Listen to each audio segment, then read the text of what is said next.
Ang lalaki, sarap ihawin. Ang sarap ihawin, oh. Diyan makakakita ka ng babae dyan. Babae. Ayun, parang babae, buntis yun, te, oh. Ayan, oh. Malaki, oh, buntis yan. Ayan, oh, buntis. Yung kulay orange na yan, oh. Laki lang yan, eh. Ayun, oh. Ano, yung bang nilalagay nila sa bunga yung ano, yung babae ay yung mga anak nila. Ayan, oh. Siguro yung orange na yan. Laki na ng tiyan, eh.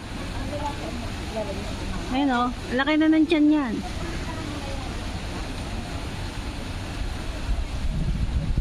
Ayan, laki ng tiyan niya. Hindi ko alam kung sino ang babae dyan.